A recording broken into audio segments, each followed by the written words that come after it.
주와 같이 되기를 내가 항상 원하니 주님 뜻을 따라서 살아가게 하소서. 주 은혜로 거듭나 말씀 위에 굳게서 영원 무궁하도록 주와 함께 살리라.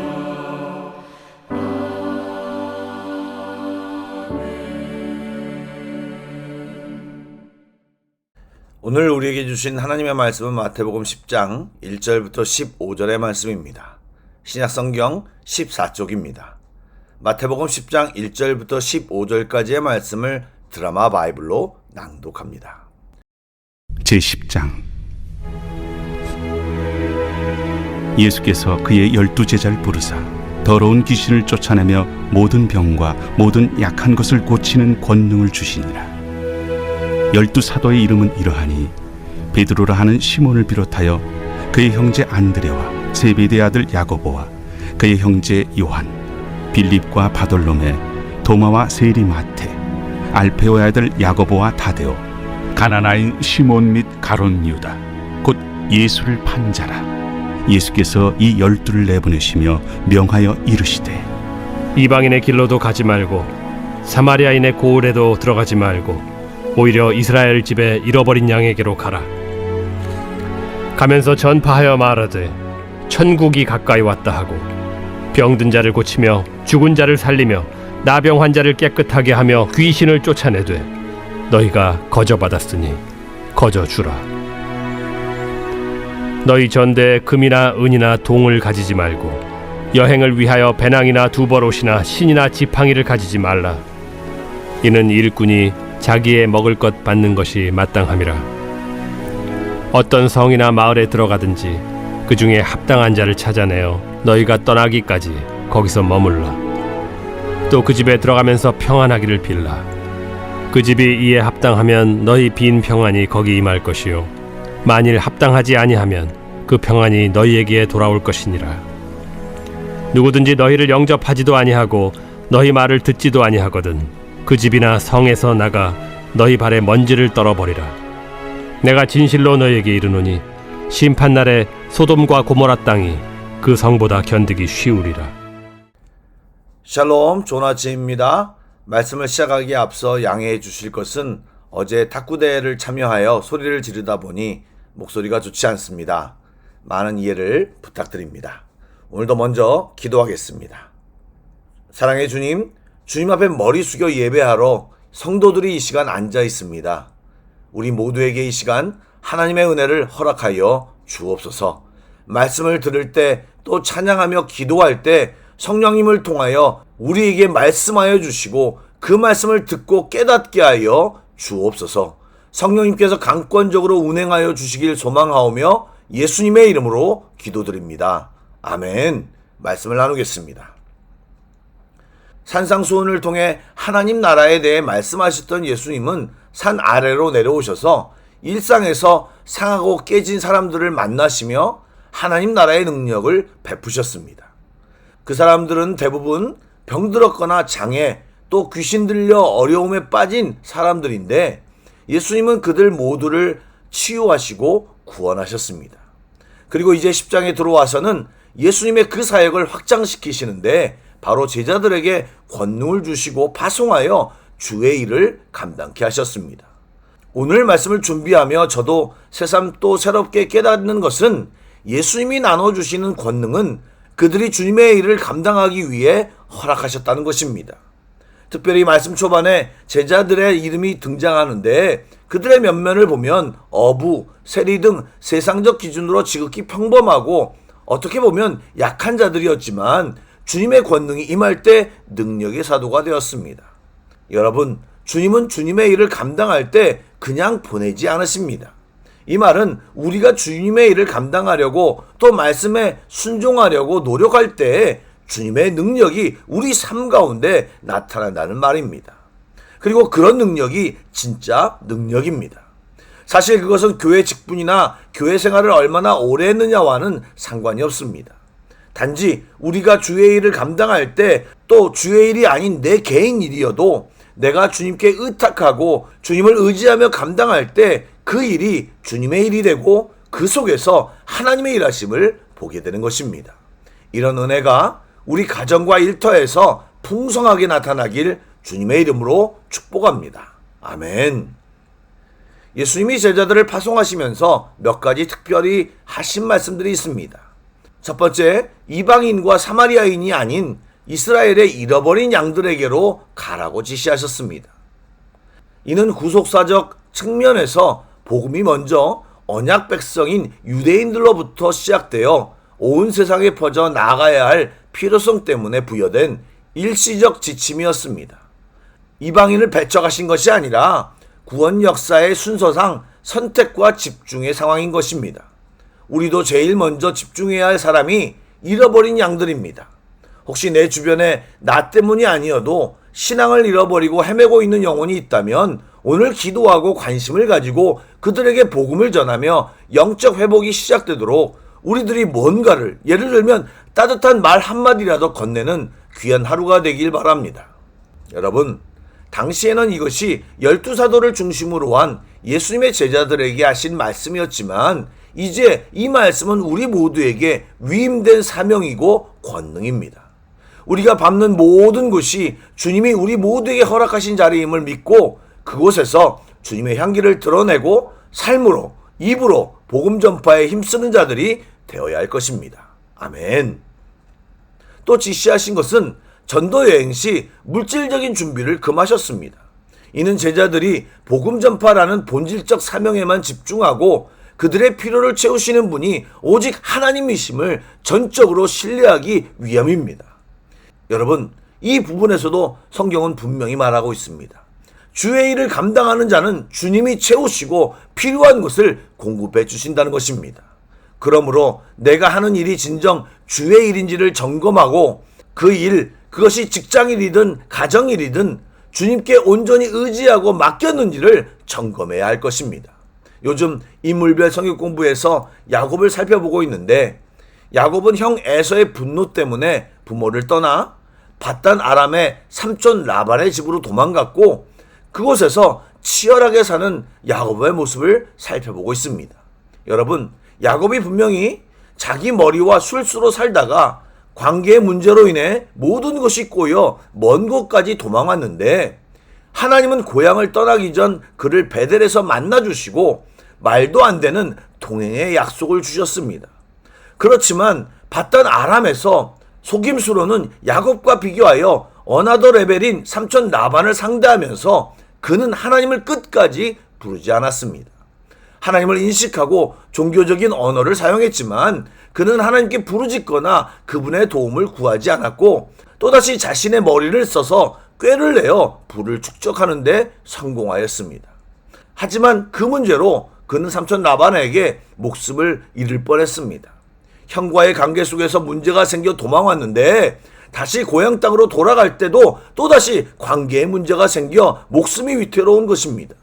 그렇지만 신실하신 하나님이 지금까지는 배후에서 도와주셨다면 이제는 삼촌 라반의 꿈에 직접 나타나셔서 야곱을 건드리지 못하도록 강력히 막으셨습니다. 사랑하는 여러분, 나 그리스도인이야 만을 외치는 신앙에서 매일매일 주님을 기억하고 인정하고 주님께 고백하며 또 주님을 의지하며 살아가는 성도들이 다 되어야 합니다. 삶에서 주님을 불러야 합니다. 다른 곳을 보고 다른 좋은 방법의 말이 들려도 주님께 시선을 고정하고 주님만을 의지하시길 다시 한번 권면드립니다. 아울러 주님은 우리들의 선포에 엄청난 위력이 있음을 알려주셨습니다. 뭐라고 말씀하셨습니까? 제자들을 환영하는 가정에 들어갈 때 평안을 빌어주라고 하셨습니다. 축복하라는 말입니다. 그럴 때 그 평안은 그의 가정에 임하게 되고 안타깝게도 그렇게 빈 평안이 환영하는 가정에 합당하지 않는다면 그 평안은 평안을 빈 제자들에게 다시 돌아올 것이라고 말씀하셨습니다. 그리고 혹시 제자들을 영접하지 않는다면 그 집이나 성에서 나가 발의 먼지를 떨어버리라고 하셨습니다. 당시 유대인들은 사마리아나 로마 등 이방 지역을 여행하고 다시 이스라엘로 돌아오면 국경에서 신발을 벗어 이방 땅의 먼지를 털어내는 관습이 있었습니다. 이것은 우상 숭배로 더러워진 이방의 부정함을 거룩한 하나님 땅에 묻혀오지 않겠다는 종교적 행위입니다. 따라서 유대인 마을에 갔을 때 그들이 영접하지 않는다고 먼지를 떨어버리라는 예수님의 지시는 제자들에게 엄청난 충격이었을 것입니다. 이 말은 그들이 이방인과 다름없이 부정함을 말하는 것이자 영적인 결별선언이기 때문입니다. 아울러 이것은 제자들이 복음 전도자들로서의 책임을 다했다는 말입니다. 그들은 성실히 전했지만 상대방이 거부했기에 이제 심판과 멸망의 책임이 제자들에게 있지 않고 거부한 사람에게 있다는 것입니다. 또한 그런 거절과 냉대에 낙심하거나 미련을 갖지 말고 속히 마음의 상처나 부정적인 감정을 털어내고 복음을 들을 준비가 된 다른 영혼들을 향해 다시 갈 것을 독려하는 말입니다. 이런 말은 우리가 전도해야 할 때 꼭 참고해야 할 말씀들입니다. 또한 하나님은 받아들이는 우리들이 그것을 받지 않으면 그 말씀 안에 담겨있는 주님의 약속과 복은 우리에게 임하지 않을 것이고 그것은 결국 주님과의 단절이 시작됨을 인식해야 합니다. 사랑하는 여러분, 오늘도 하나님은 우리에게 새날 주셔서 이곳저곳으로 다니며 여러 사람을 만나게 하실 것입니다. 바라기는 그냥 살아가는 하루가 아니라 삶 속에서 그리스도인답게 주님을 드러내며 또 가는 곳마다 주님을 인정하고 다양한 삶의 문제를 주님과 함께 해결하는 주의 날이 되시길 간절히 소망합니다. 만나는 사람에게 복을 빌어주시고 왜 나를 이 땅에 이곳에 보내셨음을 제대로 알고 살아가는 귀한 성도들이 다 되시길 예수님의 이름으로 축복합니다. 아멘. 기도하겠습니다. 사랑의 주님, 오늘 하루를 우리 모두에게 허락해 주셔서 감사합니다. 주님이 주신 말씀 붙들고 우리의 삶의 현장에서 주님을 인정하고 우리의 모든 일을 주님께 기도로 올려드리며 주님이 함께 하심으로 형통하는 역사가 나타나게 하여 주옵소서. 병든 자가 있다면 낫게 하시고 낙심한 자가 있다면 새 힘을 주시며 마음이 굳어진 자가 있다면 이 시간 녹여주시는 주님의 은혜가 우리 가운데 있게 하여 주시옵소서. 예수님의 이름으로 기도드립니다. 아멘. 계속해서 찬양 한 곡을 묵상하시고 합심 기도와 개인 기도로 나아가겠습니다.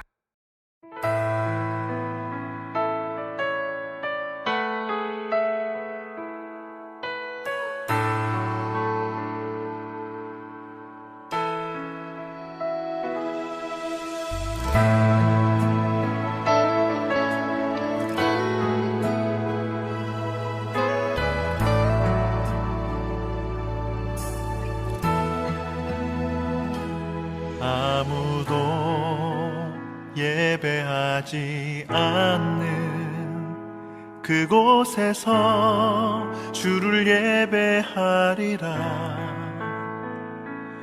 아무도 찬양하지 않는 그곳에서 나 주를 찬양하리라.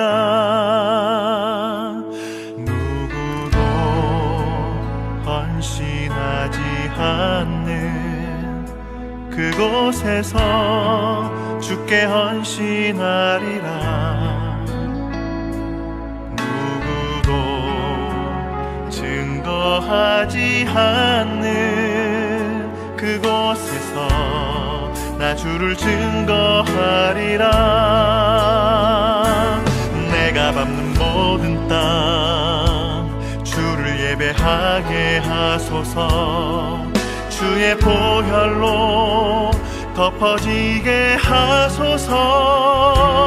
내가 선이고 주의 거룩한 곳 되게 하소서. 주의 향기로 물들이소서.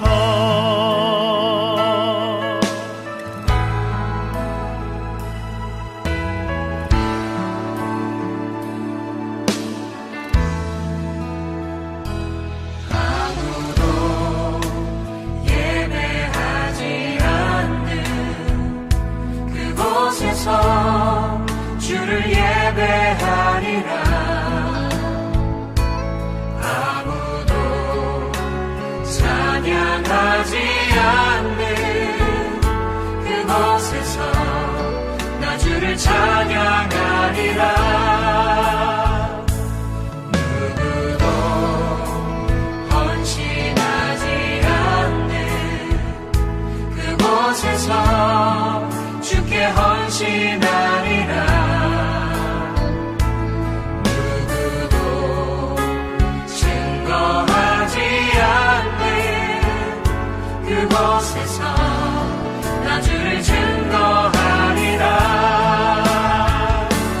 내가 밟는 모든 땅 주를 예배하게 하소서. 주의 보혈로 덮어지게 하소서.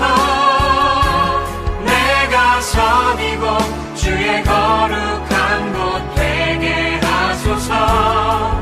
주의 향기로 물들이소서. 내가 밟는 모든 땅 주를 예배하게 하소서. 주의 보혈로 덮어지게 하소서. 내가 선 이곳 주의 거룩한 곳 되게 하소서. 주의 향기로 물들이소서. 내가 선 이곳 주의 거룩한 곳 되게 하소서. 주의 향기로 물들이소서.